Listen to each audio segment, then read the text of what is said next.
Welcome back to the Anfield Exchange, and Liverpool take on Crystal Palace this weekend in the Premier League. The second of 4 times we're going to play in this season after being drawn against them in the Carabao Cup. And if there's one thing we know about Crystal Palace, it's not going to be an easy game. Both teams are unbeaten. The only 2 teams in the league that are unbeaten. But Crystal Palace haven't won any of the 2 home games they've played. Nottingham Forest, and they've played Sunderland, and they've drawn both of those games. So I think every game that Nottingham Forest have played this season have been very tight games. They're very organised, very solid defensively, and very good on the counter-attack. So I think that's what we've got to expect this weekend, and we can expect a tight game. It's not going to be 2-3-0 either way. If anyone wins this game, then it's probably going to be by 1 goal. But the omens show that it could potentially be a draw as well, which, to be fair, wouldn't be the worst result in the world for Liverpool. Last year, Liverpool won this fixture 1-0 at Crystal Palace with a goal from the late Diogo Jota. But yeah, I think it's going to be an exciting game. The Premier League is an exciting league, in it, and it's fantastic to finally have a season back without. I know we've got an international break coming up in October, but we're getting a good run of fixtures now with Champions League football and Cup football as well. I think I'm going to start this video off. I'm going to start off with my starting 11. Get in the comments and let me know who you think the starting 11 will be on your side, because I've got a few potential wild cards, if you will, in this one. So in goals, I think it's Alisson, no brainer. I'm going to go for, I think Arne Slots will go Frimpong at right back this weekend. And the reason for that, I think obviously we know Crystal Palace are a very counter-attacking side. They have pace on both wings. And I just think Frimpong's recovery pace will be a handy tool to have against those counter-attacks. And I think it'll help Liverpool massively with him on that right side. Obviously, in the centre, we're going to go Van Dijk and Konate. I just want to touch upon the Leone injury as well a little bit before I move on to the rest of the team, because obviously it's a horrific injury that he's suffered. But it not only that, it leaves Liverpool short in the centre-back department as well. Our backup centre-back now is Joe Gomez. He's our third choice. And we all know what happens with Joe Gomez. He's bound to pick an injury up. We'll be down to 2 centre-backs. So I think it's even more evident now that it was essential we got the Mark Guehi deal done. We did everything in our power to get that deal done. It just didn't materialise. But I think that could be something that Liverpool might come on to regret over the next couple of months, potentially. We'll have to wait and see. But yeah, massive loss for Liverpool. And he looked fantastic in that game against Saints as well. He looked like he didn't look like an 18-year-old lad who was playing at Anfield for the first time. So yeah, massive loss, and Liverpool hopefully won't struggle too much. I know we've got players like, Arne Slots referred to Ryan Gravenberch playing there. I'm not a big fan of that. Obviously, Endo can do a job there.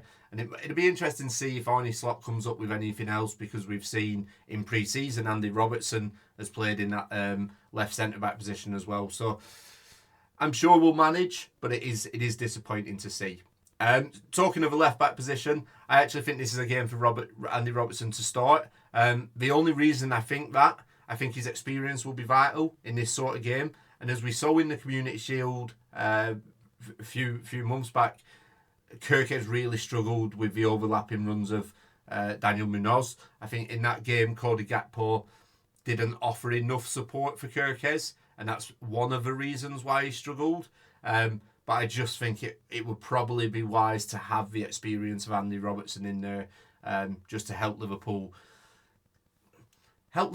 defensively be solid as well, because I think because it's going to be such a tight game, one mistake, one goal could be the only goal. So if we are susceptible to that counter attack, or if we're not doing our jobs properly, not that Kirkes doesn't do that. He's had his last game for Liverpool was probably his best game for Liverpool, but I think it's not worth taking that risk, and Andy Robertson would probably be the better fit for this game. Moving on to midfield, I think there's 2 obviously certainties that go in there, and it's the same every week. It's going to be Gravenberch and Florian Wirtz. There's a conversation to be had between for the last midfielder spot. Obviously, Dominic Szoboszlai in the right back position, he's been unbelievable for Liverpool, and he's been absolutely brilliant. In centre midfield, not as effective, but equally, he's one of those players that you don't really want to bench. You want to have him on the pitch because the form that he's in at the minute, he has to play. That being said, Alexis McAllister, arguably on his day, he's our best midfielder, along with Gravenberch. And he needs to get minutes. He needs to get up to speed because his season hasn't really started yet. And then obviously we've got Curtis Jones, who I think Arne Slots loves to have Curtis Jones just to control the tempo of the game and to dictate the pace. And yeah, he's very good with his ball retention. He doesn't give a ball away too often. So there's definitely a conversation for all three of those players to start this game. I think he's going to go for Szoboszlai purely on the basis that he is too good to leave out. He is in the form of his life. And yeah, I just don't believe you can leave him out while he's playing this way. And then up front as well, I think obviously another couple of certainties. Well, I think they're all certainties, to be honest. We're going to have Gakpo, we're going to have Salah, and we're going to have Alexander Isak. Obviously, for reasons we've seen, Ekitike with the suspension, the sending off against Southampton, which Arne Slots said was stupid. And you can't argue with that analysis, really. I think even after when he took the shirt off, I think Frimpong knew straight away and obviously went up to him and it looked like he'd sort of said to him, mate, you're going off, sort of thing. But yeah, silly mistake from Ekitike. He is still young. He will learn from it. And he has got the pressure of trying to compete with one of the best strikers in the world in Alexander Isak. So again, that can't be easy. But Ekitike has had a fantastic start to his Liverpool career. So he will be a miss at the weekend. That being said, though, obviously Alexander Isak got his first goal for the club against Saints. Lovely finish. He could have had another as well in the sort of first 5 minutes. But yeah, I think Alexander Isak probably would have started this game anyway. I think Arne Slots obviously had a plan to take him off after 45 in the Cup midweek.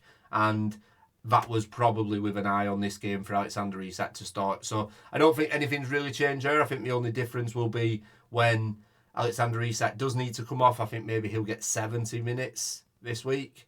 It's going to be probably Chiesa that comes on to take his spot, which I'm fine with. I thought Chiesa was brilliant against Southampton. I absolutely love Chiesa. And any minutes that Chiesa gets is a good thing for Liverpool and a good thing for fans as well. I also think that he's had quite a big impact in the games he has played this year as well. I think most of the goals have come when he's been on the pitch for Liverpool, most of the late ones. So yeah, no issues with Chiesa coming on for the last 20, hoping he can get on the score sheet. We'll have to wait and see again. So in terms of the game itself, I think we need to have a little look at where this game's going to be won and lost, because obviously we've just mentioned that it's going to be a very, very tight game.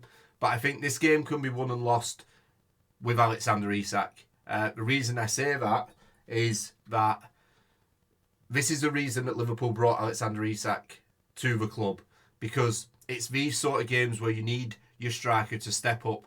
You might only get one chance in the game and you need a top striker to take those chances. We never had that with Darwin Núñez, where he needed 4 or 5 chances to score a goal. In games like this, you're not going to get 4 or 5 chances. So this is definitely the game for Alexander Isak, the reason we signed Alexander Isak, to put these games to bed.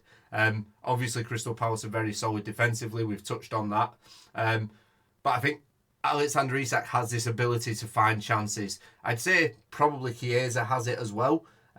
Probably both of them a little bit more than Ekitike, to be honest. It's just whether, obviously, Alexander Isak can take the chances that he does get, because that's what we're paying him. That's why we paid the big money to get him to the club. What I will say as well, just referring back to the Community Shield game, I think Robertson and Gravenberch have to be on it, because in the Community Shield, Kirkes wasn't really on it, Gakpo wasn't really on it, helping out. Gravenberch was missing. And Daniel Munoz had so many opportunities down that right-hand side.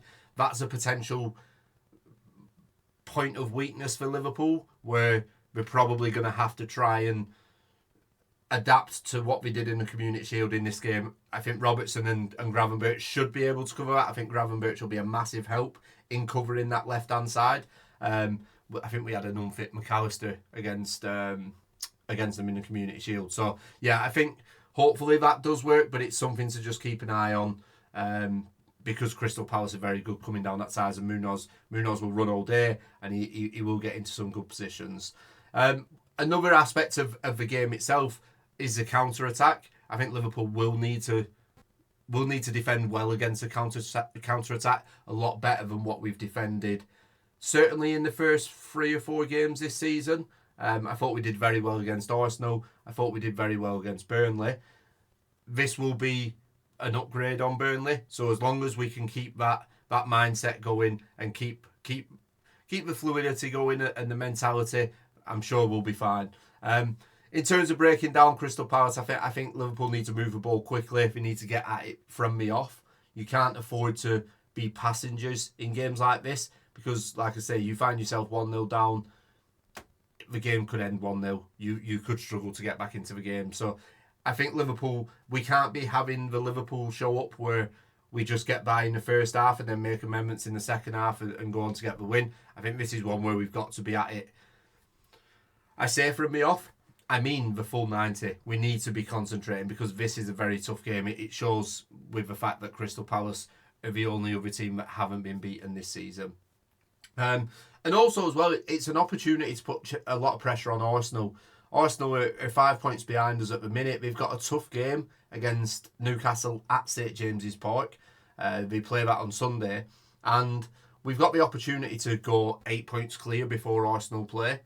So I think that's massive, and we know we witnessed it ourselves even when Newcastle went down to 10 men. St James's Park is not an easy place to go, and I actually think Arsenal will drop points in that game. So it is essential that Liverpool put the pressure on them and make sure that gap is 8 points by the time Arsenal play. In terms of injury concerns, obviously Liverpool have got Ekitike suspended. Other than that, there's not really any injury concerns. Obviously, Leone is out for a while, and that, how as unfortunate as that was, he was never going to be starting this game. But Crystal Palace have got a few injuries, to be fair. Yeremy Pino, the new signing this year from Villarreal, I think it was, he's a doubt. So's Ismail Assar as well. He's a doubt. Now, if Ismail Assar is out of this game, obviously we've sold Eze. Yeremy Pino is the Eze replacement. I'm unsure how Crystal Palace will line up behind Mateta. It'll be Devaney, I'd imagine, the young lad, and I don't know who else they have in there, to be honest. So whoever it is won't have the pace that Sarr has, and he won't be as effective as what Ismail Assar is. And to be honest, I've not seen much of Yeremy Pino. I don't know how he's been playing this year, but yeah, it's definitely a loss for them. And another one in midfield as well, Decore, he's out for this game. So Crystal Palace have got issues in midfield, and I would like to see Liverpool capitalise on that.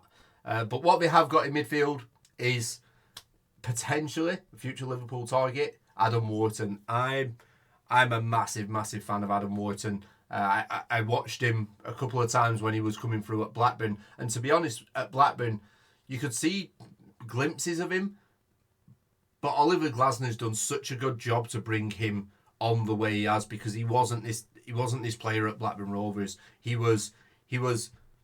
You looked at him and you thought, oh, he could have a bit of potential. You never expected him to be playing for England 2 years later and being one of the names on everybody's lips in the Premier League. So yeah, Adam Wharton could be the danger man. I think it'll be on Liverpool to try and close that threat down and not let him get too much of a ball. I think if you keep Adam Wharton quiet, then you're going to have some joy in regards to the result. Another potential sort of storyline for this one is obviously Mark Guehi. We know he was close to joining Liverpool in the summer, and obviously they pulled the plug on that deal. It's a potential audition really for Adam Wharton and Mark Guehi. It'll be interesting to see how Guehi handles the situation in front of his own fans. I actually think it'll spur him on to do a very, very good job. He is a fantastic player, and I think he is professional enough. We saw that in the way that he attempted to leave the club. We saw how professional he was with it where he didn't do what Alexander Isak did. He didn't do what Victor Gyökeres did. He went about it the right way. Now, there is an argument as to who did it the right way, because Guehi's still at Crystal Palace and Isak and Gyökeres got the moves. So that's for another video. But yeah, it's definitely an audition for potentially those two to come and join Liverpool. There have been rumours about Adam Wharton as well. I don't know how much it would cost. It would be a big transfer, I believe. But yeah, a player I would love to see at Liverpool.